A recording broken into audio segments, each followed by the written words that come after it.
مالك يوم الدين বিচার দিবসের মালিক, sovereign of the day of recompense.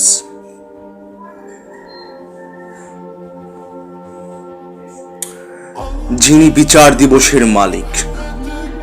যদিও দুনিয়াতে কর্মের প্রতিদান দেওয়ার নীতি কোনো না কোনোভাবে চালু রয়েছে, তবুও এর পূর্ণ বিকাশ ঘটবে আখিরাতে।